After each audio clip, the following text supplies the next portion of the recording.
This is the third video in my series exploring the surprisingly nebulous concept of the ancestors. I initially planned this series as 2 installments, and I pretty much said everything I set out to say in the first 2 videos. But during a recent sitting session, I felt compelled to re-watch the movie Contact, so I watched it that evening. I hadn't seen it in years, but after a few minutes, the film's relevance to the Ancestors series became immediately apparent to me. I want to be clear up front that this video essay will not be a movie review. Contact is a jumping-off point, and I'll also be discussing a personal experience, and both are important entryways into what I'm getting at. If you prefer to watch a straightforward and more science-minded look at Contact, both the book and the film version, I very much recommend Angela Collier's video. I came across it during my preparations for this essay, and I think it's great.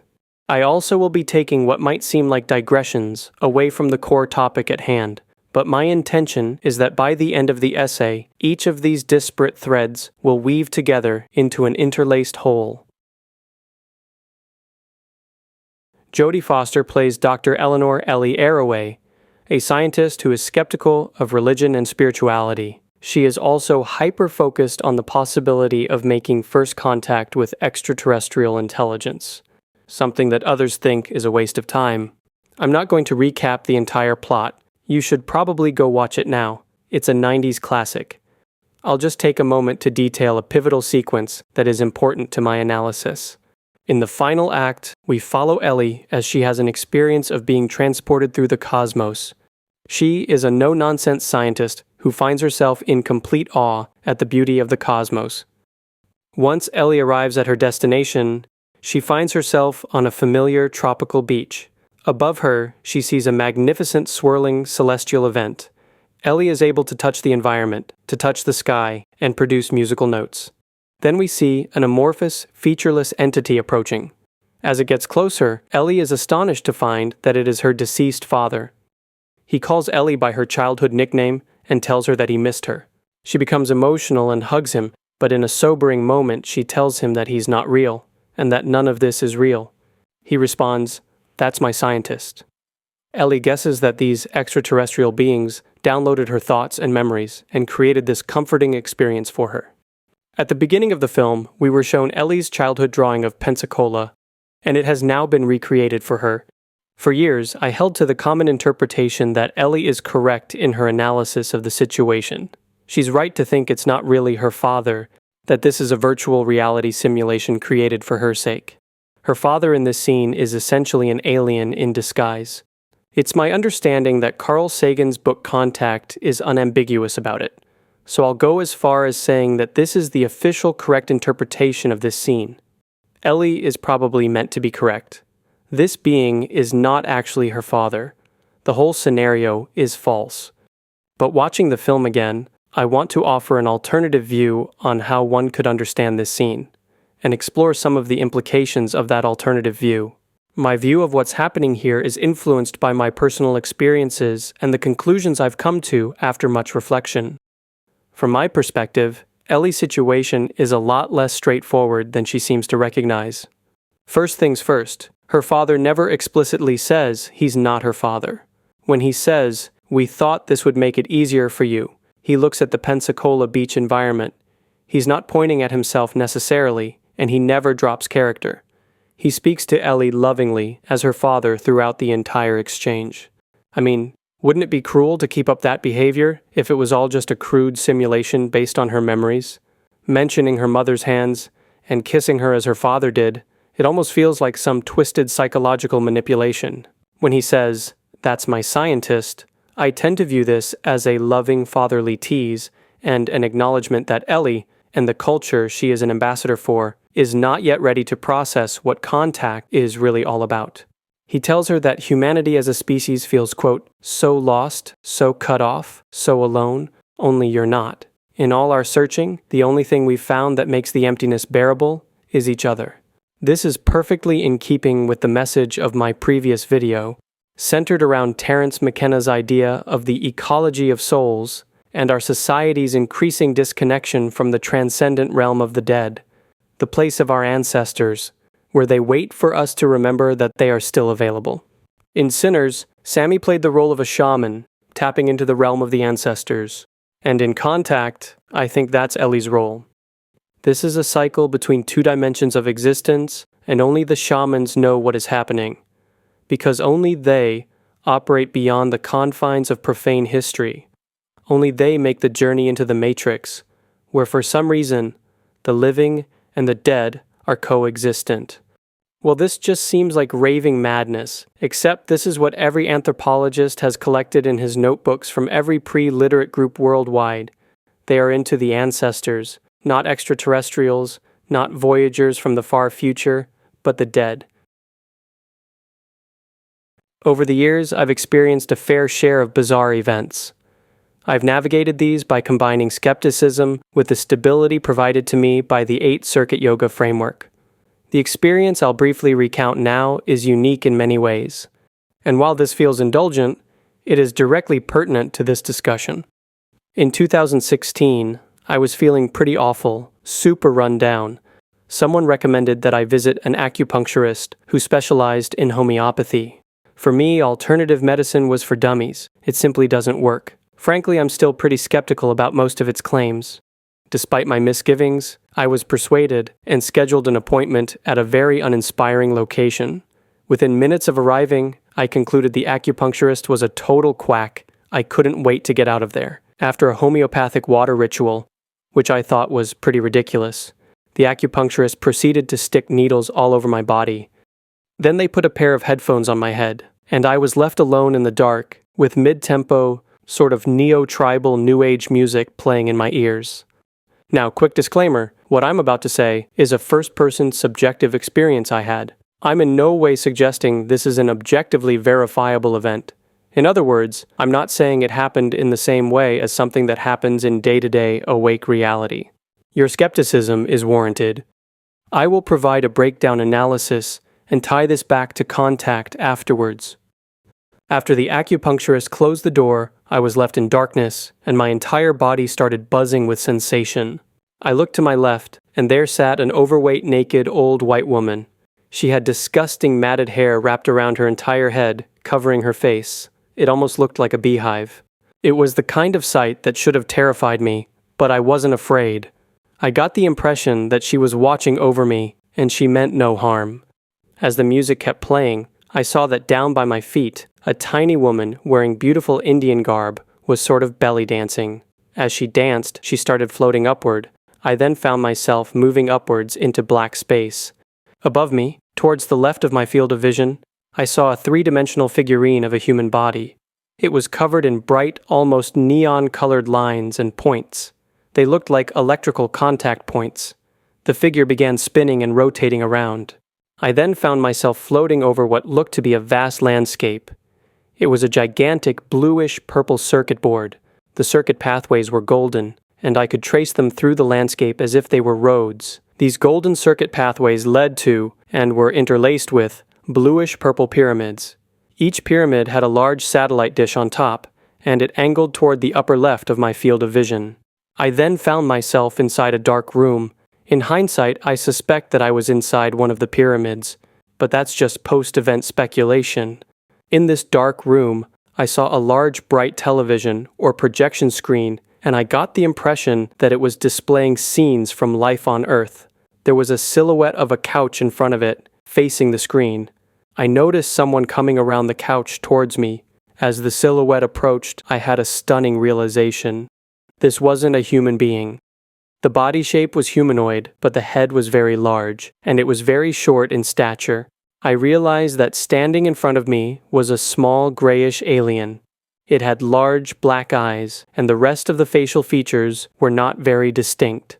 I can't recall a nose or mouth.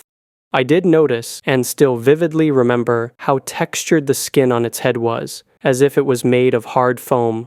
I've never experienced anything so textured and seemingly physical in a dream, vision, or psychedelic trip before or since then. The alien telepathically said, "I'm Terence McKenna."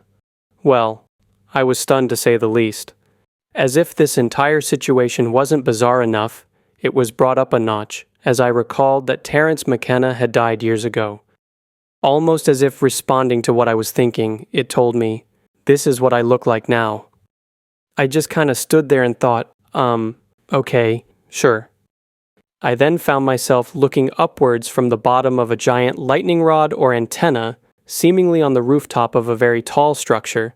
I now assume this was the top of the pyramid, although again, that's me speculating after the fact. I saw two bright red fireballs circling each other, whirling around the rod.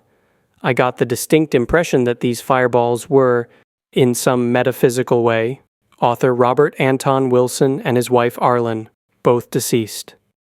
At that moment, the acupuncturist entered the room and turned the lights on. I was back on the table, covered in needles, and flabbergasted.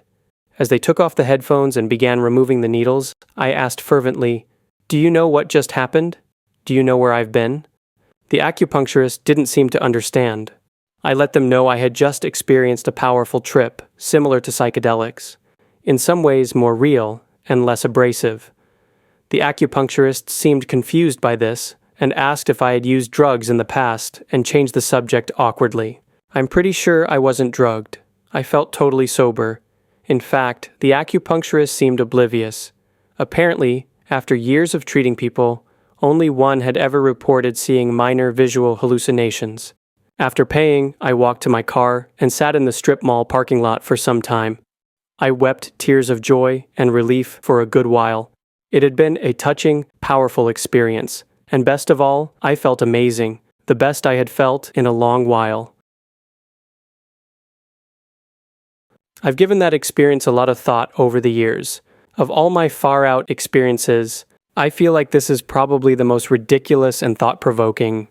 I went back to the same clinic, same acupuncturist, and unfortunately, it was uneventful. I've had acupuncture many times since then. Nothing like this happened again. So on its face, this entire thing can easily be dismissed as a dream, or generously labeled a hypnagogic vision and promptly forgotten. But that doesn't speak to the hyper-reality of it. Not before or since have I had a dream that felt like this, and I've had many hypnagogic visions that have become very important to my understanding of altered states and of myself, but none were as vivid and immersive as what happened on that acupuncture table. One approach to this whole thing could be following in the footsteps of Stephen Greer. I could claim that I entered a deep, enlightened state of consciousness, and it led to objective empirical contact with an extraterrestrial on an alien planet. This lucrative sensationalist approach has sustained his career for 30 years or so. Dr. Eben Alexander has made similar claims about the nature of his near-death experience. Maybe I can create some protocols and rename this video Proof of Contact. But thankfully, taking a skeptical stance wasn't hard, because this ultra-vivid experience contained within it the seeds of its own debunking, as I'll explain shortly. For a long time, this event has left me questioning whether experiences that aren't empirically real can nonetheless be real in another sense. As an admirer of C.G. Jung's work, I know that dreams and visions in altered states of consciousness can serve as doorways to self-understanding, but this experience felt like it was in a class of its own. As I rewatched Contact, I realized that Ellie's journey and my own experience share commonalities. Each is a personal, psychedelic-like experience involving apparent contact with a non-human intelligence, intertwining elements of extraterrestrial contact, communication between the living and dead, science fiction motifs, as well as involving visual markers familiar to everyday earthly life. Like Ellie's Pensacola beach, the vivid images in my experience were pulled straight from my conscious life. Rationally deconstructing the experience and sourcing the imagery I encountered has been incredibly helpful and transformative in itself. But instead of bringing me a sense of resolution, instead of closing the door to this experience, it actually led me down a different, deeper rabbit hole. I'll now break it down, image by image, to walk you through the experience's construction. The appearance of the nude hag was quite similar to an image shown in the Robert Eggers 2015 film, The Witch, a film I had watched within the last year. The crone is a very common mythological representation for an aspect of the divine goddess, a figure very relevant to this channel. The tiny dancing woman was reminiscent of depictions of various goddesses I've encountered over the years in Hindu temples. Her steady rising upwards is a clear allusion to the idea of feminine kundalini life energy rising seductively, as it does in tantric lore. The image of a human body covered in meridian lines and points was a common image used in Chinese traditional medicine. I had likely just seen it on the walls of the clinic or treatment room. Flying and looking down upon a landscape where geometric-shaped structures are interconnected by circuitry is an image that can be found in the 1985 film Explorers. I had a very hazy memory of watching this film as a child, but I didn't remember these flying scenes. I only noticed them upon a rewatch of the movie a couple years after the acupuncture session. The film's depiction isn't exactly what I saw, but it is very similar.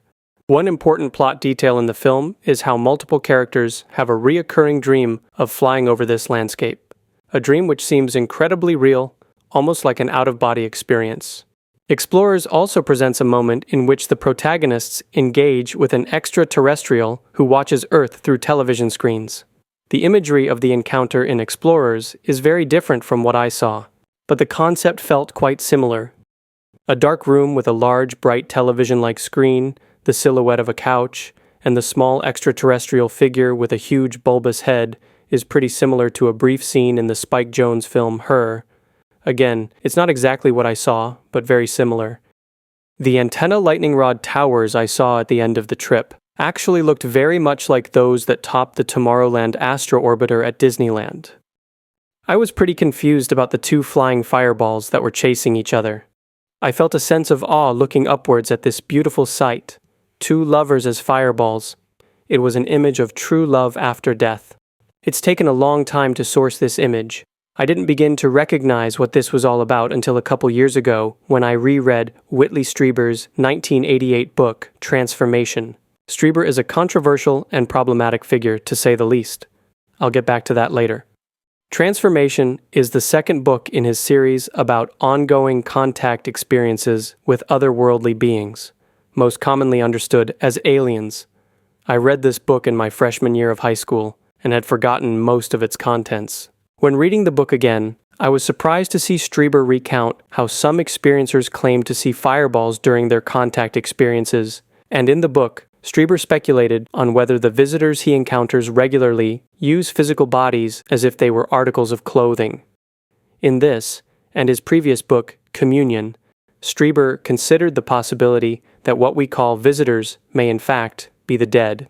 This past month I put on Ron Howard's Cocoon, a very 80s-style meditation on aging, death, and the beyond. The film includes a scene in which extraterrestrials express deep intimacy and affection by emitting red glowing fireballs out of themselves, which fly around zigzagging. I saw this film as a very young child. I vaguely remember elderly people swimming, but had no concrete memory of anything else.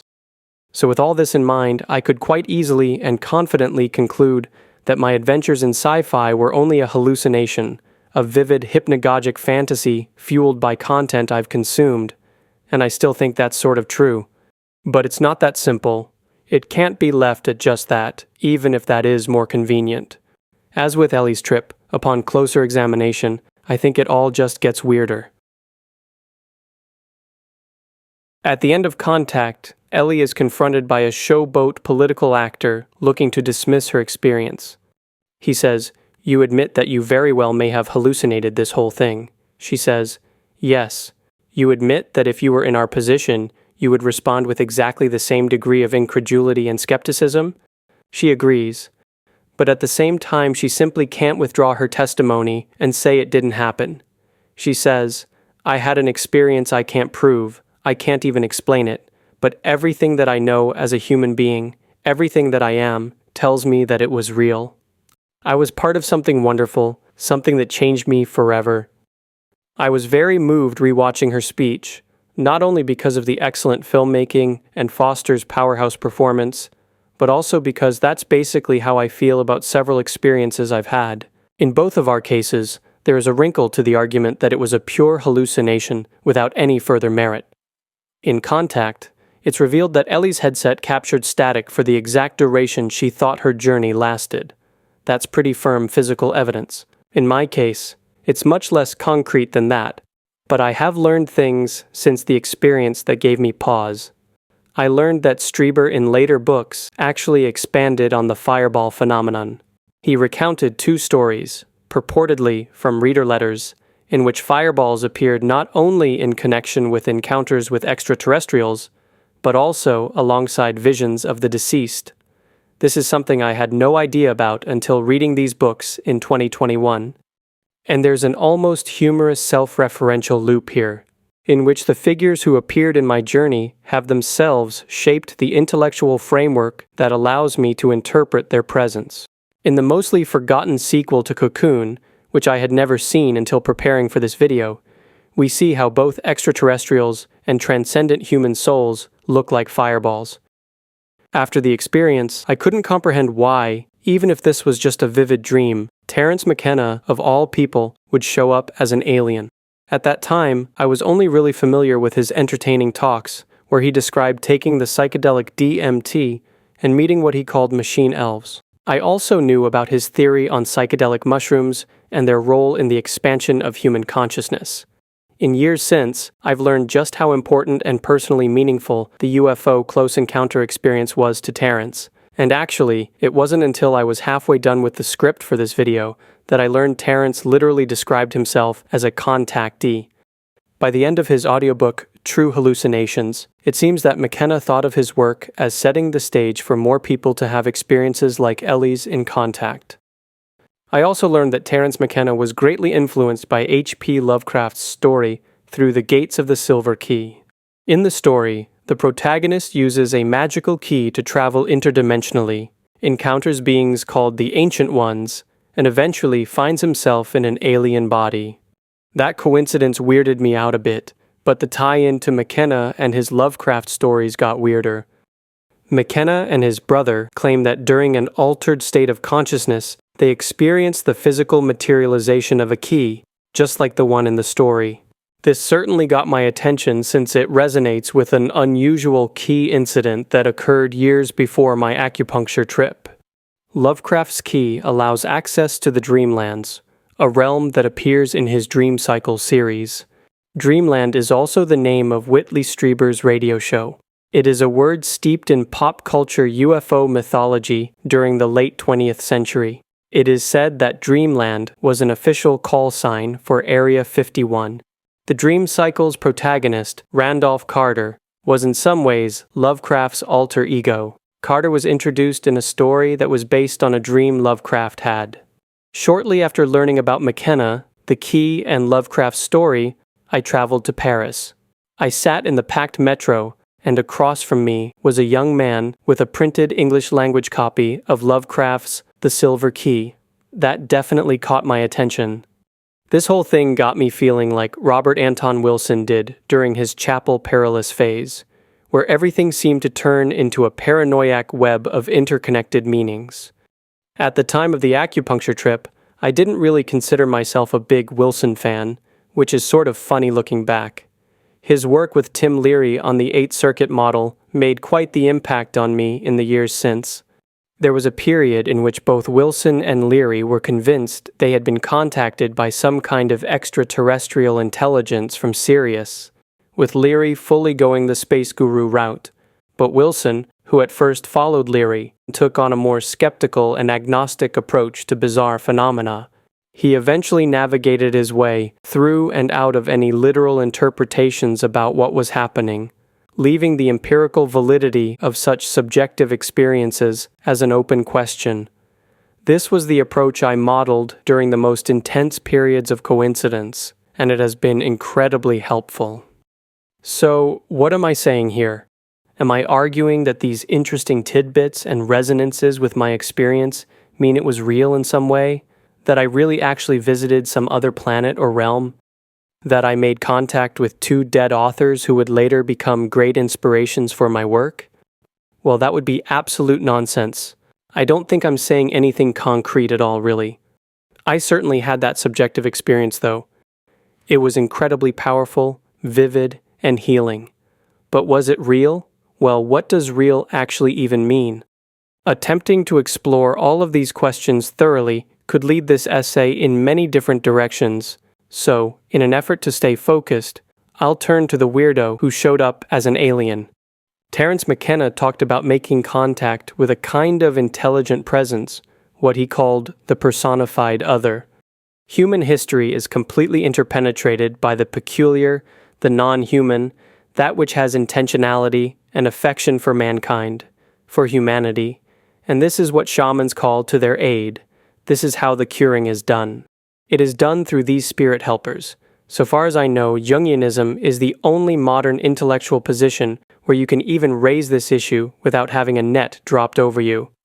This is absolutely forbidden by the modern worldview. On this channel, I always end up referencing Jung's esoteric later career work, the very work that inspired McKenna as a young man. The title of McKenna's book, True Hallucinations, actually serves as an incredibly succinct description of how Jung engaged with the images that rose up in his awareness during altered states of consciousness. He called this active imagination.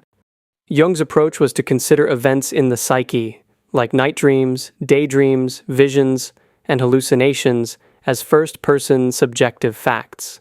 A fantasy is a real psychic process, one that is happening to you personally, and Jung recommended that we carefully practice recognizing our own involvement in these images, as if the dramas they display are real in some sense. Jung documented several powerful active imagination experiences in the Black Books and the famed Red Book, and also recounted near-death experiences in other writings. And interestingly, Jung's famous Red Book experiences included his encounters with two figures that were featured in Goethe's Faust, a work of fiction that was deeply meaningful to Jung. So Jung himself encountered imagery from works of creative fiction during his practice of active imagination. For Jung and McKenna, experiences visiting otherworldly landscapes and meeting with the personified other can convincingly be categorized as fantasy or hallucination. But from our personal subjective point of view, it is very much a true hallucination. What we encountered isn't simply a mirage. It's not a meaningless figment of imagination. There is something else going on, something deeper, something numinous. But at the same time, this is a very subtle business. One must be quite methodical and careful engaging with these images. It is very easy, in my opinion, to go off the deep end and lose oneself in something that Jung called the mana personality. Ellie could have come back and said, "Behold, I'm a prophet of the New Age. I spoke to the gods, and now you must believe my words and honor me." But she didn't. These images and experiences shouldn't be discounted in any way, but also not automatically be taken at face value. In Jungian psychology, the trickster archetype represents a disruptive force that can bring about transformation through paradox and deception. I explored the trickster archetype in a previous video on the Loki series. Relevant to this discussion is a quote from George Hansen's book, The Trickster and the Paranormal, describing one way the trickster works. Productions of trickster characters are often something of a bricolage, a French word meaning a product made out of hodgepodge materials at hand. That describes one aspect of what Ellie and I encountered on our trips. According to Jung, the images presented in dreams and active imagination often pull material from one's conscious life, but they also can pull from a realm of mind that is usually imperceptible to us, but connects us all, the collective unconscious.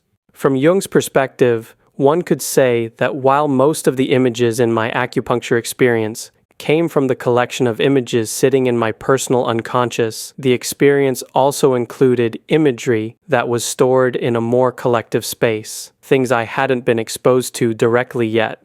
McKenna recounted an experience relevant to this discussion, where he encountered a vivid UFO while outside on a psychedelic trip, only to be confounded by the fact that while it looked hyper-realistic, at the same time, it was the UFO in this image, which he knows was a hoax. By appearing in a form that casts doubt on what it appears to be, it achieves a more complete cognitive dissonance than if its seeming alienness was completely convincing. A manifestation of a humorous something's omniscient control of the world of form and matter. This is the trickster at work. I consider Ellie's encounter with her dad as the same sort of multi-layered trick. Firstly, the being she speaks with takes on the image of her father, and she thinks it's her father, then she thinks it's a trick. The being plays coy, letting her think that it's a hyper-real costume, but then still behaves like her dad. Why? My interpretation is that the being is in fact actually what her father is now. Like the McKenna alien in my experience said, "This is what I look like now." It's not just a costume, but a reflection of a deeper, more mysterious truth of what happens after death, and of what the ancestors actually are, something barely comprehensible to the human mind. I interpret Ellie's encounter as a trick within a trick. This is precisely the kind of multi-level trickery that academic-turned-spiritual teacher Peter Kingsley attributes to ancient esoteric philosophers like the Greek pre-Socratics, and can be found in Hermetic lineages and in the works of certain Islamic Sufi sages. Kingsley writes in lectures about the ancient Greek term metis. It serves both as a descriptor for the deceptive nature of mysterious divine forces, and also the way one can harness that same trickster energy to become more discerning and aware. Metis allows for better navigation through the Hall of Mirrors, that is subjective, first-person experience. McKenna described the numinosity of an encounter with a UFO by quoting his brother, and his description very much applies to Ellie's wonder as she looked upon the celestial event above her. UFO is essentially this hyperspatially mobile psychic vortex, and the trip may well involve contact with some race of hyperspatial dwellers. But with a little discernment, McKenna's UFO, Ellie's beach, and my sci-fi journey experience held within them the seeds of their own unmaking. So the question I ask here is, do these experiences, these otherworldly encounters with the personified other, often presenting themselves as the dead, point to something of real substance? Is it all just goofs and gaffes? Jung's later work explored the idea that the physical objective world of reality and the subjective fantasy world of imagination both arise from the same substrate. They're two sides of the same coin, functioning in very similar ways. If one already accepts that there is a trickster mechanism hard at work, crafting what we call unconscious imaginary fantasy experiences, it's not a huge stretch to suggest that it's also actively crafting what we call our day-to-day conscious waking experiences as well. This idea becomes more palatable after years of meditation or contemplative practices. Ancient thinkers from various times and cultures spoke of the illusory nature of the phenomenal world. I'll touch on two traditions that are of particular relevance here. There's the incredibly influential Pythagorean notion that the universe is ordered by mathematical musical ratios, which produce a form of transcendental music, and the Vedic tradition of Nada Brahma, where the entire cosmos is made of sound. In their youth, McKenna and his brother became obsessed, and some would argue outright deluded, with the idea that they could use a specific transcendental sound to produce changes to the physical world around them. This technique supposedly worked via a principle similar to mainstream understandings of acoustic resonance. The brothers had a particular interest in Pythagorean ideas about harmonics. This brought to my mind how the transmission in contact gradually reveals data that is embedded within progressively higher-order harmonic frequencies, and how Ellie's Pensacola beach environment is seemingly created via a musical holographic technique. The McKennas recreated an approximation of their sound technique in an audiobook for True Hallucinations. This sound reminded me of the drone created by the didgeridoo, an instrument used by some Aboriginal cultures for 1,000 years. It is to the Aboriginal culture I now turn. Their primordial traditions, much older than the didgeridoo, and way older than even the faintest notion of the concept of recorded history, carry seeds planted by the most ancient of all the ancestors. The Aboriginal peoples of the land, now known as Australia, are believed to possess the longest unbroken cultural and spiritual lineage in the world. People often lump Aboriginal tribes together as if they were all the same. In reality, they're incredibly diverse, but these communities share foundational beliefs and a profound relationship with the natural world. They are also sometimes romanticized by New Age thinkers to the point of outright fraud. Many have attempted to communicate the fundamental aspects of the Aboriginal worldview to outsiders, but it's not easy. And I've noticed there are caveats to almost anything one reads about the Aboriginal worldview, no matter how official. Munya Andrews' work, Journey into Dreamtime, attempts to bridge the gap in understanding between the Western mindset and the essence of the Aboriginal worldview.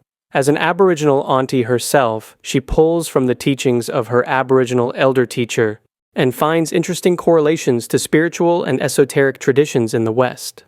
This aspect of her work sometimes feels to me like a stretch, or like she's dabbling into New Age pablum, but overall, I find her approach helps readers get a more intuitive sense of what these ancient concepts are getting at.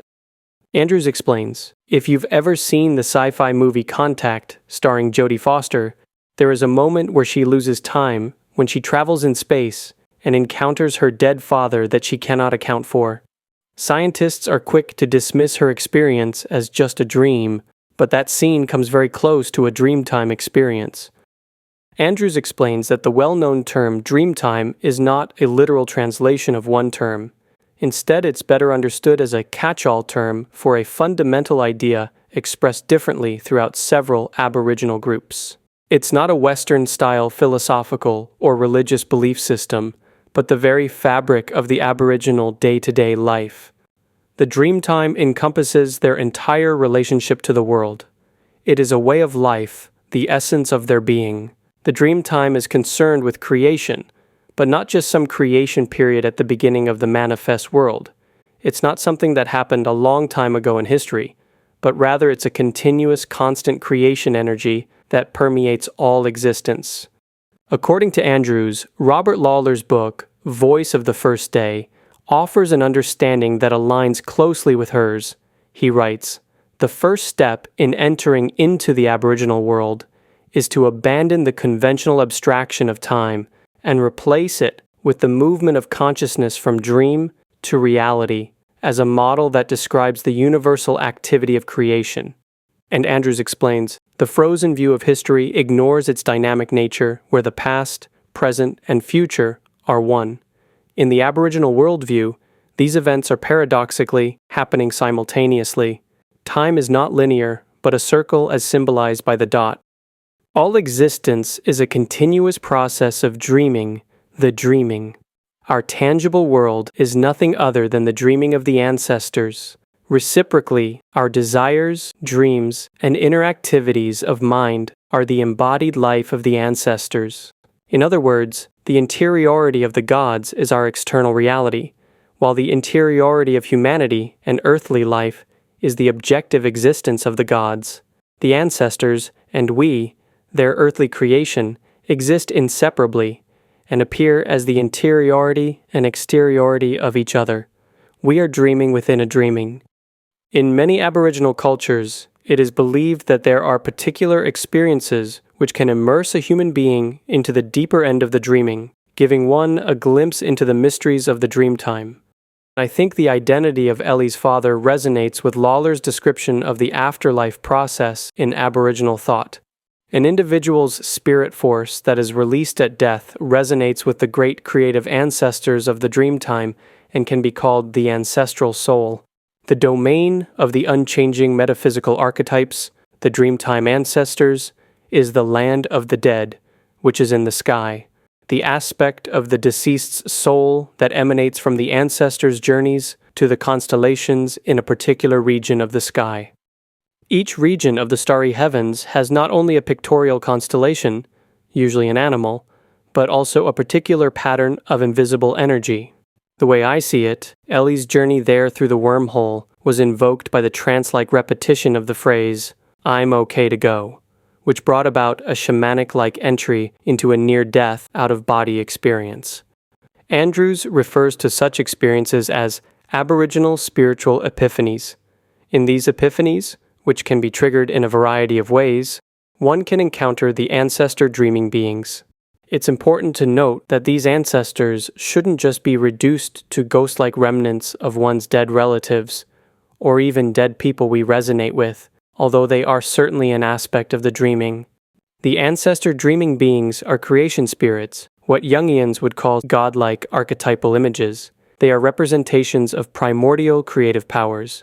Aboriginal people believe that ancestral spirits created the earth and humankind through a sequential swing between an internal dream and a physical objectification. These beings are what other people might call gods or goddesses. Although Aboriginal people don't use those terms as such, they are effectively the same. People pray to them, seek their guidance, love and revere them. Some are described as human, while others take an animal or plant form. Lawlor describes the original reciprocal relationship between the Aboriginal culture and the ancestors. In the Aboriginal myth, the theme of reciprocity between the creation and the Dreamtime ancestors is heightened. Humanity and all the world dreams, and through these dreams, continually receive the potencies of the ancestors. With equal constancy, humanity returns the power to them in daily life, in song, in ritual, and dance. Our tangible world is nothing other than the dreaming of the ancestors. Aboriginal depictions of these creation beings, like these rain spirits, are often compared with modern descriptions of extraterrestrials. This is a reductive approach, in my opinion. And it is certainly hard to resist speculation that other ancient rock art depictions, especially these in Utah, aren't in some way based on the same kind of ancestral beliefs as those of the Aboriginal tribes. The ancestor Dreamtime beings are like nodes of creative power, knowledge, and wisdom, and they impart sacred laws establishing and regulating human culture on the earth. The creative power of sound is the mechanism of creation within the Dreamtime. The ancestors who reside in a timeless realm sing the manifest world into existence. The Aboriginal peoples believe that these beings left song lines to be constantly renewed by living human beings in order to keep the world alive. Arguably, the most ancient and powerful of all the Dreamtime ancestors is what some call the rainbow serpent, or rainbow snake, although it is known by many localized names and can have varying attributes. The rainbow snake is not God, but is a symbol for God, because all of the healers will tell you they get their powers from the rainbow snake. I can't help but think of the rainbow snake when watching Ellie go through the wormholes in Contact. I find it interesting that her father explains that the wormhole system is so old that even his kind doesn't know who created it. This resonates with the Aboriginal idea of the rainbow snake being the most ancient and primordial of all the Dreamtime ancestors. As she travels through it, she wonders at the beauty of the cosmos in a transformative moment where we see her child self come through. The way I see it, this marks Ellie's entry into what some Aboriginal people would call sky country, where the ancestors reside. This image brings to mind Christ's words, "Truly I tell you, unless you change and become like little children, you will never enter the kingdom of heaven." I think there's a good reason why Terence McKenna wrote, "The shaman is the remote ancestor of the poet and artist." I think most science enthusiasts are familiar with the concept of panspermia, the idea that life can travel between planets and solar systems, a seeding of habitable worlds. Francis Crick, Nobel laureate for the revolutionary discovery of DNA, wrote a book about it. Crick was apparently no stranger to ecstatic states of consciousness. The panspermia hypothesis allows for several mechanisms, including directed panspermia, where intelligent life forms intentionally and is seeded via cosmic biological material, an idea dramatized in Ridley Scott's Prometheus. For a time at least, McKenna was quite taken with the idea that fungal spores traveled through space, functioning as a sort of interstellar hive mind, finding new homes in the cosmos. But there's another version of panspermia that I think doesn't get enough play. That is what I'll refer to as prophetic panspermia. When I use the word prophetic here, I'm not referring to its common everyday use as someone who can see or predict the future, but rather in its more traditional ancient use as someone who speaks and acts on behalf of the divine. Since primordial times, individuals identified as medicine people, shamans, prophets, diviners, sages, and oracles have claimed to receive communications from entities interpreted as divine or supernatural. These subjective experiences were subsequently conveyed to their communities, often serving as spiritual or cultural counsel. These messages provided direction on ways to live, inspiring innovation, and clarifying courses of action. It's also common for these sorts of individuals to describe other realms of existence, and even planets full of other forms of life, alien to us on Earth.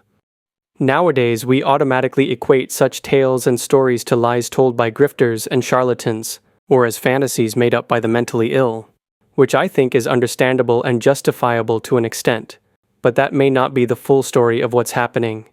Jung's early work involved analyzing the fantasies of schizophrenic patients. He came to notice that oftentimes even the wildest fantasies had a logic to them, and they almost seemed to be an attempt at mental regulation, a communication of sorts that included themes and ideas. Jung concluded that in many cases the unconscious mind was trying in some way to bring harmony to an unbalanced mind. The fantasies of the mentally ill would often resonate with mythological motifs occurring throughout history in ancient myths, spiritual traditions, and esoteric alchemical texts. Most patients, unfortunately, did not have the capacity or cultural social containers to help them properly receive and integrate these communications into their lives.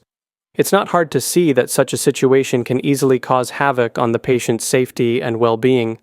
But for all of those who sadly haven't been able to properly work with such experiences, there have been those who have the capacity to do so. It could be that they have access to inherited traditions, disciplines, or understandings that help them process and contextualize what they've encountered. Maybe the experience itself encoded the wisdom needed to process it. Either way, people like this often believe that spiritual wisdom and life advice can come from otherworldly transmissions and can be integrated into our day-to-day lives. While it's easy to go off the deep end into dangerous territory with this sort of thing, I think these seemingly extraterrestrial, extrasensory realms don't have to be automatically categorized as some separate realm from the one in which we live. From a more subtle, esoteric, and primordial perspective, it's all one. Even though it might seem like someone is receiving messages from another realm or another system of experience, there actually isn't a separate realm. It just seems that way. To truly understand this, one must first appreciate the nature of the Earth system we call home. In Aboriginal traditions, the Earth is the center of the intelligence of creation, a symbol and memory of the primordial dreaming, a receptacle of all seeds cosmic, metaphysical, and biological, the nurturer of all life, both visible and invisible. Andrews and Lawlor explain that the Australian Aboriginal people speak of Jiva or Guruwari, a seed power deposited in the earth. Andrews describes how the ancestor Dreamtime beings seeded the earth as agricultural growth. That includes human culture. As the Dreamtime ancestors moved throughout the land, creating and naming everything, they laid down creation laws. These are not so much laws in the legal sense of case law, legislation, and precedent. They are more in tune with natural law, a body of unchanging moral principles doing two things: regulating human conduct in one sense, and as observable law relating to natural phenomena. She explains for many Aboriginal nations, their law was not made by humans, but as something intrinsic to the creation of the world. They see their law as having existed since the beginning of time, as laid down by the ancestors, and having sprung from the earth itself. One tribe's word for Dreamtime means the foot, footprint, or root of a tree. This is not mere linguistic mistake, for it speaks to deeper and profound spiritual truths. The portrayal of tree roots as footprints alludes to the early tree ancestors or dreaming beings as having walked over the land, leaving their imprints behind. These footprints touch on the permanent nature of the law and attest to its divine creation, hence its sacredness. Now, while this might sound very disconnected from our experience as modern, scientific, very rational human beings, that may not be the case. Munya Andrews likens this to something most of us in the West are familiar with: the Ten Commandments, divine laws carved in stone, meant to be permanent and not to be trifled with. That doesn't mean that every transmission is accepted without review. Katie Glaskin's study on certain Aboriginal oracles notes that in order for a new dreaming experience to reach divine law status, the message goes through a collective interpretation process. The community gets together and decides whether it is a truly legit message from the ancestors. Interpretation is a communal process, one that allows space for new ideas, but only if those new ideas are meaningfully interpreted and socially validated. The word culture has two interrelated meanings that I think are important to mention. In science, a culture is a colony of microorganisms, cells, or tissues grown in a controlled environment, a concept that shares its roots with the term agriculture. Culture is also what we call the ideas, customs, and social behavior of a particular people or society. One can consider human society is itself a natural growth. And like any natural growth, it requires propagation and a supportive environment. So for prophetic panspermia to work, you need to be able to receive the seed, but also have the right soil for that seed to grow in. In the parable of the sower, Jesus spoke to this idea. Many seeds are scattered, but only those that land in rich soil take root and thrive. As Jung's work shows, I think many in the world are no longer able to serve as good soil for the prophetic panspermia of the ancestor dreaming beings.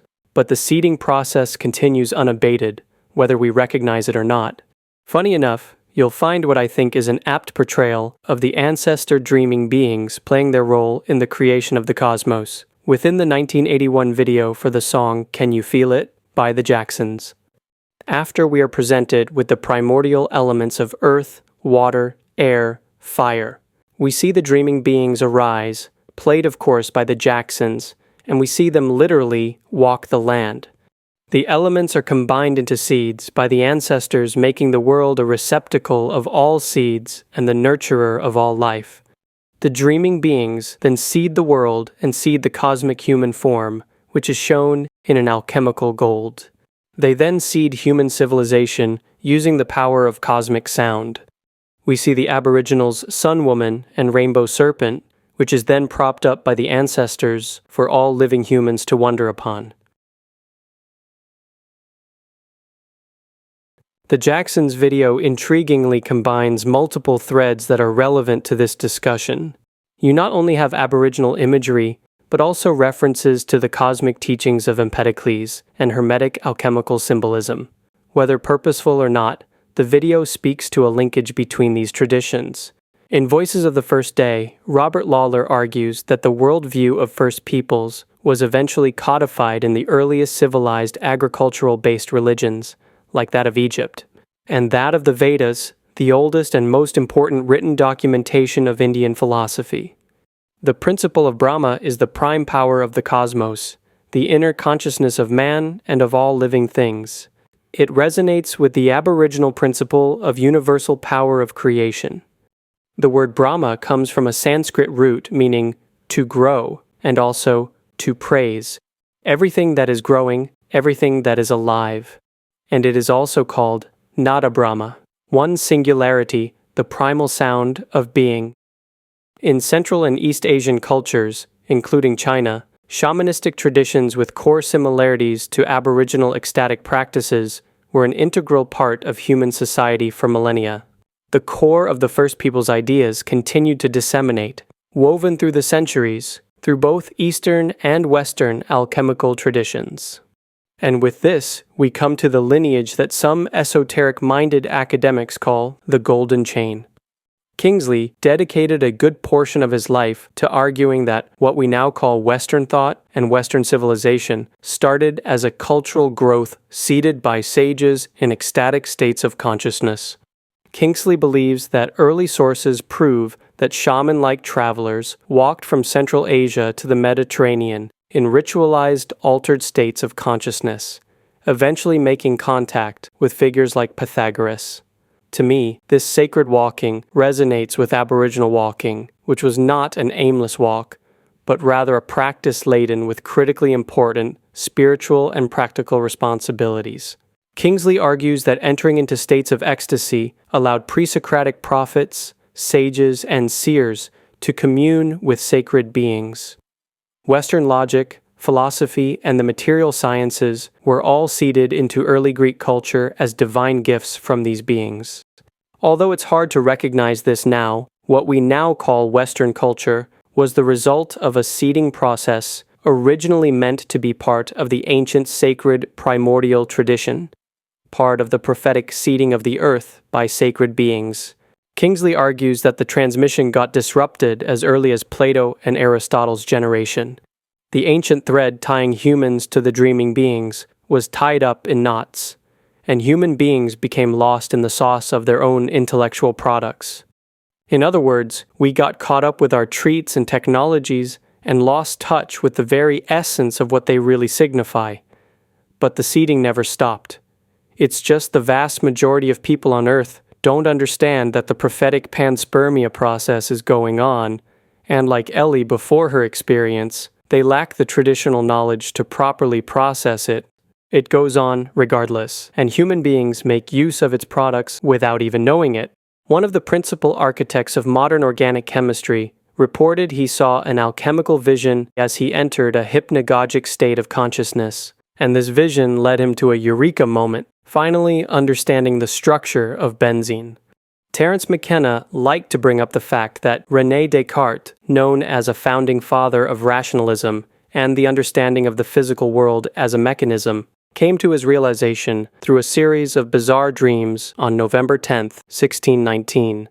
Descartes came to believe that the spirit of truth had possessed him, and he had accessed an encyclopedia of knowledge and wisdom. Both of these men changed the world, but unbeknownst to most of us, they had breakthroughs seated in altered states of consciousness, and then sprouted within this world, transforming humanity's collective understanding of reality. What we're dealing with here is the tension in Western culture between what we call rationality, supposedly an inheritance from Athens, and revelation, its inheritance from the Abrahamic faiths. But this dichotomy is false. Kingsley's take is that the West's rationality is actually revelation, starting with figures like the pre-Socratics, and being further developed into the modern era. The ancient sages knew how to work with these revelations in ways we don't anymore. These were the ancient ways.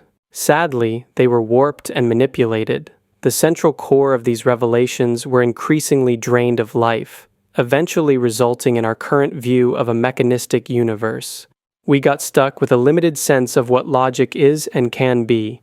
Kingsley considers ancient prophetic traditions concerning the Watchers, Greco-Roman Egyptian mystery cults, the teaching of the Gnostics, and Sufi Friend of God traditions, Henry Corbin's work on the imaginal, and Jung's late career work as all part of an esoteric, secretive thread running through history. Jung notes that the golden chain does not run through schools and conscious tradition, but through the unconscious, and that it is not something you choose, it is destiny.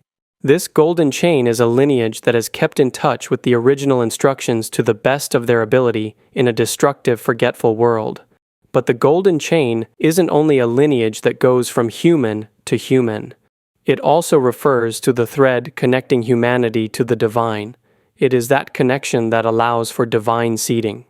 Practices for cultivating and sustaining a specific state of awareness, one capable of perceiving the seeding process, have long been kept hidden, because this human culture, what we call Western culture, on the whole, has increasingly detached itself from the cosmic agricultural principles of creation so honored by the Aboriginal peoples.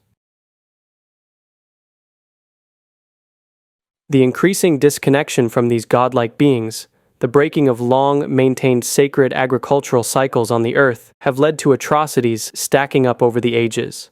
This cultural growth has become dangerous, cancerous even. Hunter-gatherer societies had shamans who became entranced, commanded spirits, and directly engaged supernatural forces. As societies became more complex, the shaman gave way to the priest. Priests propitiated gods and did not use altered states of consciousness for magical ends.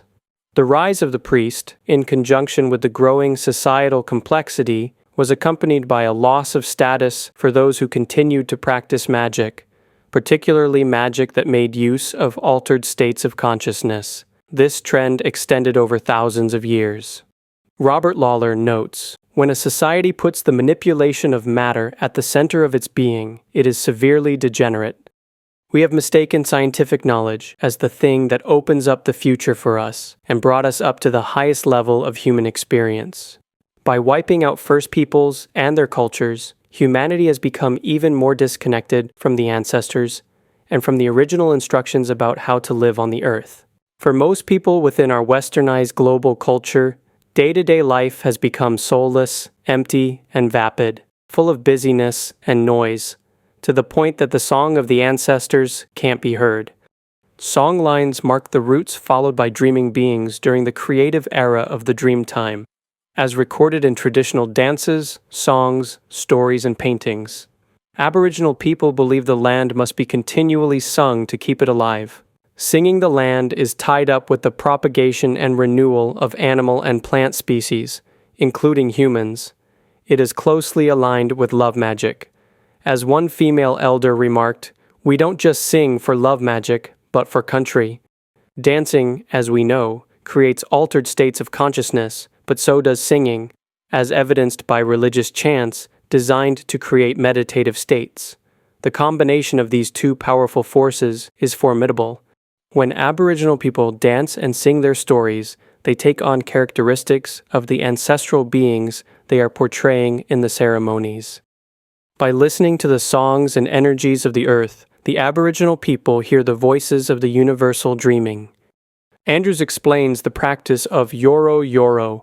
It is about learning to sing the land. It's one of the greatest spiritual responsibilities is to sing the country, to sing the land. It's about keeping in touch with those ancestral beings that created everything. It's about working with the creative essence of things. The idea is that we can all play a part in making things whole. It's about singing to make country well and to grow and stand up alive and become alive. Kingsley says that historical prophets howl at the state of human culture, and that in a dream he found himself howling as well. He laments that too many human beings have stopped listening. We cannot hear the original song of the ancestors, and if we can't hear the song, we can't sing along and dance. We forgot, and we forgot that we'd forgotten, and then we forgot that we'd forgotten, that there was anything to forget. Totally lost was any memory of the timeless, headless beings who line the beaches as our protectors. And so, this cultural growth is dying from the inside. What we're left with is an exterior shell of a world, a materialistic human world, without its living roots. Society is rapidly becoming a plant growth, a tree with decaying roots. There are still leaves, even fruit, above ground. But the root decay is limiting its ability to obtain nutrition. Don't be fooled, it is dying. And I think we all feel it to some extent, even if just unconsciously. In traditions rooted in antiquity, communities prepare and present meals to gods, ancestors, and divine entities as offerings. Rulers in ancient Egypt believed they must feed the divine beings, creating a reciprocal relationship, and this fosters divine Ma'at, increasing the greater good, harmony, and divine connection throughout the entire society. But we don't have time for that now. In fact, the status quo ridicules and dismisses such notions. In Contact, Drumlin isn't an outright villain. His perspective is understandable, coming from a mainstream point of view. Like many of us, he works within the societal norms and the incentive structure available. I'm not one to rail against societal institutions. When healthy, they can play an important role, of course, but like David Lynch once complained, we never get to go all dreamy. While modern society boasts impressive material wealth and technological advancement, much of it remains disconnected from deeper values or enduring substance of creation. Modern men are no longer initiated into knowledge that enables them to enter the deep states of consciousness, in which the pre-manifest world can be perceived and acted on. In its place, modern men attempt to dominate the physical world, constructing, regulating, analyzing, categorizing, mechanizing, and taking other desperate measures to control the natural world, the domain of the life-giving, life-nourishing. This well-known quote from Jurassic Park has become an apt description of a humanity increasingly disconnected from the dreaming beings. The people who oversee human culture have all become so preoccupied with whether or not we can do things, we no longer stop to think if we should. For the Aboriginal people, the manifest world is sung continuously into existence by the primordial ancestors that walk the earth, seeding it with everything we see, including human culture. Since prehistoric times, this creative process has been continually sustained by the physical and expressive presence of human beings through our steps, our voices, and our dances. Lawlor believes our conceptions of prehistoric hunter-gatherer First Peoples have been distorted to seem like brutal endeavors. Walking and dancing are the fundamental ground of Aboriginal culture, not the struggle to provide sustenance. Now, I want to be clear that this discussion is centered specifically around hunter-gatherer, nomadic peoples. I find that the struggle and behaviors of early agricultural societies get lumped in with hunter-gatherer groups to basically say, look, all human beings had an antagonistic, desperate relationship to the natural world and to rival groups. For Aboriginal First Peoples, songs and dances are most effective when performed according to the sacred Dreamtime laws given by the dreaming beings. But the reciprocal process between the living and the ancestors has been disrupted and forgotten. Western society brings forth or externalizes the world dreaming in willful, self-centered, environmentally destructive endeavors. The Aboriginal people externalize the original dreaming through ritual enactment, marked by remembrance and respect. The golden thread has been severely compromised, but it is possible to remember. Prophetic panspermia isn't a one-time thing. First peoples from around the globe tell us that the original instructions on how to live on the earth, what the Aboriginals would call Dreamtime law, what other later traditions would call the divine logos or word, must be sustained, activated, and renewed constantly. The creative impulse that created the world and the cultural growth that is human society didn't just happen once, but continues to sound like a not-too-distant alarm that we ignore. But right now, our materialist culture, the cultural formation that dominates the earth, is so disconnected from the ancestors that we can't hear it, and even if we could, who would care, and who would know what to do? Aboriginal people still know to this day that without the stimulating impulse, the species will weaken and wither. All of human society has fallen to such deplorable levels because, as the Aboriginal people say, white men have lost their dreaming. The Aboriginal dreaming is tuned to receiving suggestions, images, and potencies directly from the pervading, pulsating voice of the earth and the prevailing echoes of the creative ancestors in the heavens. Our protagonist in Contact, as endearing and intelligent as Ellie might be, is a stubborn atheist. She is a materialist scientist. Ellie is looking to make interstellar contact, but is nowhere near ready to face the numinous reality of what this is all about, of what this being really is. The way I see it, the dreaming being, the ancestor that greets Ellie in the Dreamtime, can't answer all of her questions, and can't yet provide her with the truth with a capital T, because she's simply not ready to come to terms with it. He tells her, "This was just a first step. In time, you'll take another. This is the way it's been done for billions of years. Small moves, Ellie." One interpretation of this is that humanity has now reached a certain level of technical mastery, but a truly cosmic culture will require a radically different view of what the cosmos is, who the Dreamtime beings are, who the dead are to the living, what the earth is, and who we really are. McKenna liked to quote J.B.S. Haldane, who said, "Reality is not only stranger than we suppose, but stranger than we can suppose." Lawlor writes, "The journey to other worlds and the adventure of exploring the universe beyond the earthly domain belongs to spiritual awakening, not technological development." In my headcanon, once Ellie departs from the Pensacola beach, her dad turns around to tell an indigenous shaman, "These people still think they need a machine to get here." But nevertheless, via Ellie's very public experience, a seed has been planted in her culture. She now can help her global community flourish, which could potentially ignite McKenna's vision of an archaic revival. We have gone sick by following a path of untrammeled rationalism, male dominance, attention to the visible surface of things, practicality, bottom-lineism. We have gone very, very sick, and the body politic, like any body, when it feels itself to be sick, it begins to produce antibodies, or strategies for overcoming the condition of disease. And at the center of that impulse is the shaman, stoned, intoxicated on plants, speaking with the spirit helpers, dancing in the moonlight, and vivifying and invoking a world of conscious, living mystery. That's what the world is. The world is not an unsolved problem for scientists or sociologists. The world is a living mystery. Our birth, our death, our being in the moment, these are mysteries. They are doorways opening onto unimaginable vistas of self-exploration, empowerment, and hope for the human enterprise.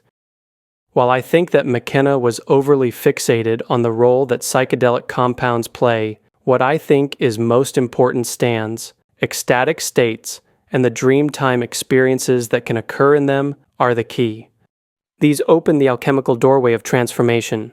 These allow for the dreaming songlines to be re-established, for the golden thread to the ancestors to be strengthened. Ellie's voyage is often described as psychedelic in nature, with the presupposition that such experiences can only happen after ingesting psychedelic substances. But shamans and medicine workers from First Peoples cultures will tell you differently.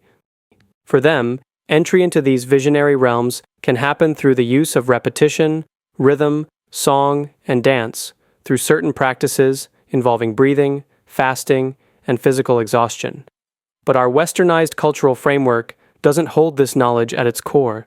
It has not since its inception. So psychedelics seem like the easy route for people like us.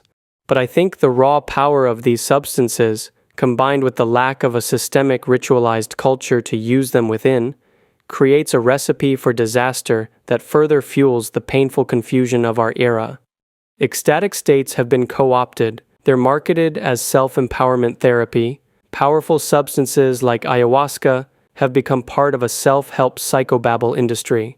And even something as innocuous as silent still meditation is used for unlocking a hustle grind set mindset and for becoming a more efficient soldier. Peter Kingsley started off as a successful academic, but over the years became a combative figure, often unpleasantly lashing out at Western cultural institutions for calcifying and for losing touch with the spiritual impulse that created these structures in the first place. He notes that even the most spiritual people of our era tend to look to the East, to exotic traditions like those of Tibet, but the Buddhists there have their own contested history concerning its relationship with the region's earlier shamanistic culture. Kingsley says Westerners, who now include most people in developed countries, can't just keep borrowing and relying on other ancient traditions. Sooner or later our tab will be closed, and the bill will become due. Jung made similar warnings. Kingsley advocates for a renewal of the practice of incubation, which could be found throughout the ancient Mediterranean, and was central to the mystical traditions of the pre-Socratics, who seeded foundational aspects of what we call Western culture. The practice of incubation is basically just lying still, playing dead. It is a surrendered mode of receptiveness, which in some circumstances can lead to a state of ecstasy and visionary experiences. Looking back, I've realized that my acupuncture trip, lying totally still, surrendered, in complete darkness, was essentially an incubation session. Kingsley followed the golden thread throughout Western history, finding key figures who, in his judgment, had made contact with the original creative impulse. One example is the philosopher and sage Ibn Arabi, who described visitations to extraterrestrial realms reminiscent to modern science fiction. Kingsley himself writes that he's visited Venus. While my first instinct is to scoff at this assertion, and I certainly wouldn't blame anyone for doing so, I must say that my own experiences, especially the acupuncture sci-fi adventure, have given me reason to consider in what ways can such an assertion be true. The UFO extraterrestrial narrative might be our era's Dreamtime story, born out of a culture that in practice worships technology but craves the personified other. This sci-fi Dreamtime story indicates our need for connection with those we have forgotten. Author Whitley Strieber, host of the radio show Dreamland, propelled the gray alien contact experience into the cultural mainstream. Strieber is a questionable source and an unreliable fantasist in my opinion, but it's undoubtable that his Communion series provided Western pop culture with a flawed but potently influential modern mythology for the visitor experience. I have serious misgivings about Strieber, but it's true that Communion left a lasting imprint on my psyche since a childhood viewing of the film. Strieber claims that McKenna chastised him for being close-minded and making it seem that close encounters were purely an extraterrestrial alien phenomenon. But I've come to understand that the richness of Strieber's sketchy tales allows others to explore the visitor experience and its resonance with esoteric and shamanic traditions in helpful ways. Strieber's fans fancy him akin to a modern-day shaman, but I suspect that's a naive way of understanding him. I don't think he's a figure to follow in an uncritical fashion. Being earnest isn't the same as being truthful. I think Ellie's story is the better example to draw inspiration from, even for those deeply entrenched in rationalism and scientific materialism. That's the case, despite, or thanks to, her being a fictional character. Ellie had an ecstatic experience that changed her in profound ways. Ellie's form of travel is a pretty on-the-nose mandala, recalling Da Vinci's famous Vitruvian Man sketch that serves as a primordial and alchemical image of man made up of Empedocles' divine cosmic elements, and whose form reflects the kind of proportional relationship so important to the Pythagoreans. Mandalas were meaningful to Jung. He carved a mandala-like depiction with a human form at the center into stone at his private retreat, in what can be understood as a deeply meaningful act of ritual magic by a man who struggled to portray himself as a scientist to the world. When Ellie got back from her trip, she didn't look away. She didn't try to write it off as nonsense or shirk away from it. She deals with it head-on, and she comes to terms with her perplexing experience. Ellie keeps her rationality intact, not pressuring anyone to accept her story at face value, and not being hyperbolic or fudging the details to make herself look better. She respects what happened to her, and she navigates her way through the repercussions of this powerful experience with a wide, open, intuitive heart. Ellie is able to bring her story back to her society and begin a process of cultural transformation. This is very much in keeping with the Aboriginal practice of sharing and integrating Dreamtime Epiphanies in accordance with communal understandings of Dreamtime law. The film also shows us how, through becoming an extraterrestrial contactee, Ellie finally is able to properly make a different form of contact. One of the central aims of Jung's psychology is the reintegration of fragmented elements of the psyche into a renewed sense of wholeness. Ellie encounters images of herself throughout contact. Drumlin and Kitts embody Ellie's at her most stubborn material scientist and desires for acknowledgement in the limelight. The fanatic embodies who Ellie fears she'd become if she'd embrace religion or spirituality through faith alone. Hayden is a classic trickster figure in the vein of Mephistopheles, an alchemical change agent in our protagonist's life. The encounter with her father is an image of the higher self principle. For Jung, the integration of the anima or animus is essential. Despite their opposition within the psyche, these principles are interrelated and interpenetrating. They can't exist without each other. At the end of the film, Ellie publicly embraces her situationship with Palmer Joss, an influential spiritual leader, and he vocally expresses his belief in her story. It's sort of a sappy moment, and it's sort of 90s cringe that a man has to vouch for her at the end, but it works as a narrative representation of how Ellie has now reintegrated a fragmented part of herself. They are one and the same. This represents a piece of her heart and soul that she had cut out of her life since the loss of her father and her plunge into rationalism, skepticism, and science. This is a brief scene, but it serves as an important image of the union of the opposites.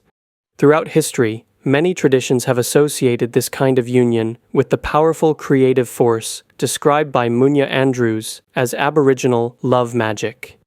The topic of alchemical transformation became Jung's primary preoccupation in later years. There is one aspect to this that isn't as prevalent as I'd like within current-day discussions about Jung and alchemy. He wrote to a friend about his perceived relationship to two mythological figures featured in Faust. He described himself as an advocate and avenger of Philemon and Bacchus, who, unlike Faust the Superman, are the hosts of the gods in a ruthless and god-forsaken age. I think it's safe to say that Jung considered Faust to be akin to a Dreamtime story. He ecstatically communed with this ancient couple, who had provided a safe, warm home for the wandering gods that were turned away from everywhere else, and Jung was transformed into a steward of their legacy. And like Jung, Ellie becomes a steward for the ancestors. It's worth taking a moment to note that Jung wrote about the UFO phenomenon, despite concerns it might make him look senile. In this work, Jung considers the phenomenon a modern living mythology, deeply connected to the projection-making ability of the human psyche. Like dreams and visions, the UFO experience is a psychic fact worthy of exploration. Although he does not commit firmly to any particular explanation, I find it difficult to not look at this through the more esoteric side of Jung, in combination with the Jung that urged humanity to reconnect with nature, with the Earth's soul. McKenna's take on the UFO resonated with this sort of interpretation. The UFO, and the extraterrestrial experiences related to it, involves a quasi-subjective, quasi-objective externalization of the human soul. The alien encounter can be understood as a modern myth, one that can point us to the fact that the vast majority of human beings have not only lost a felt sense of connection to their individual souls, but also to humanity's oversoul, the collectively shared aspect of our being, the anima mundi. For Lawlor, the potential of the dreamtime is still alive within us, both physically and psychologically, and it holds the promise of an astonishing awareness that stretches beyond the bounds of our five senses. No objective can be of greater significance for human survival than the recovery of the dreaming. I think dreamtime experiences are about the need for contact and re-engagement with what some Eastern traditions call the heart-mind. Munya Andrews explains that this is one way to understand the importance of dreamtime stories. Ultimately, through their dreaming, people learn of the nature of existence, which keeps them in a heart-based state. In fact, I've come to understand the heart-mind as the source of the dreaming, or what some traditions would call the imaginal realm. Empedocles is a key figure for Kingsley. He was a pre-Socratic philosopher who behaved more like a shaman or prophet, influenced by local mystery traditions. This tradition included practicing stillness and seating esoteric teachings in his diaphragm, his heart, the seat of intelligence. It was through such a practice he learned the secrets of the cosmos. Techniques for heart-mind cultivation are pretty much missing from our lives. Most westernized people don't even know what the heart-mind is. So one way to understand the bizarre dreamtime experiences involving the personified other is to consider them as compensatory interventions. It is the personalized other stepping in and saying, "Hey, there's something here for you to look at." At the end of Contact, we can see the impact Ellie's experience has had, not only on herself, but on her society's culture. Her story cannot, and probably will not, be corroborated in her lifetime, but she brings a gift, a message for those who have ears to hear it. This is the good news. A shaman's duty, regardless of the cultural trappings they're working within, is to bring about healing. Documentary filmmaker and commentator Adam Curtis isn't exactly known for striking an optimistic tone when looking at the state of human culture, but this quote stood out for me. "I have this instinct that what might happen, in answer to the sort of rather strange, utilitarian stuckness of our time, is that someone will find a way of fusing scientific ideas and religious ideas to produce a sort of a vision of an extraordinary world that somehow has a logical power to it. Science and religion will fuse. What it will offer is a way of us still feeling that we're individuals, but there's another world we can go towards." I feel that describes what McKenna was aiming for, and what Ellie comes to represent in Contact. Ellie, as the Vitruvian man, represents this alchemical mixture of what we call science, art, and the human experience. As the film winds down, we see how Ellie has integrated her extraordinary experience with her scientific discipline, planting a seed in her culture and doing what she can to foster its growth. The task is to give birth to the old in a new time. Everything else is just a fake, an illusion, a waste of life, because the only real and lasting creation consists of consciously reincarnating what's most ancient, not even of having to update or streamline or modernize it, but of importing it exactly as its essence dictates. Our modern, updated, streamlined world will take care of the rest. That's how our ancestors, whom we may have forgotten, although they haven't forgotten us, are respected and welcome. Even 3 decades later, YouTube comments on scenes from the movie show that Ellie's story still resonates deeply with audiences in our world. She's planted a seed for us as well, and we can help it sprout. Ellie's contact experience brings us closer to remembering what we've forgotten. To start remembering what's been forgotten takes a practice of deep inner listening. Aboriginal elder Dr. Miriam Rose advocates for the practice of Dadirri. Dadirri has taught us to be still and wait. Dadirri recognizes the deep spring that is inside us. We call on it, and it calls to us. If our culture is alive and strong and respected, it will grow. It will not die. And our spirit will not die. And I believe that the spirit of Dadirri that we have to offer will blossom and grow, not just within ourselves, but in our whole nation. And it might be worth noting, for those that have made it this far into this video, that this entire essay only came about. The only reason I'm talking about Dadirri, the only reason you're hearing about Dadirri, is because of Dadirri itself. I had no intention of making another video and had zero clue about there being any resonance between contact and the Aboriginal view of the cosmos. But I sat in quiet stillness and I was prompted to watch contact. The rest just played itself out. This, of course, resonates with Kingsley's practice of incubation as well as Eastern techniques of silent still meditation. A longtime student of G.I. Gurdjieff's teachings, Whitley Strieber incorporates the sensing exercise into his daily practice. Strieber considers this still silent exercise to be important as it helped facilitate his encounters. This is all certainly different in character from those who make concrete claims about being able to produce physical alien craft through guided New Age meditations. Because what I'm talking about involves silent still listening, with no expectation of producing something through action. People ridicule the fact that Ellie physically listens to radio signals in contact, because real-life scientists doing that work don't need to listen to radio signals. But what I think they don't understand is that thematically, Ellie's entire life was about cultivating her own form of Dadirri listening practice. And when entering the pregnant silence of Dadirri, we, who look at the skies and the outside world for contact, might be surprised to find out that it is actually they who have been waiting for us.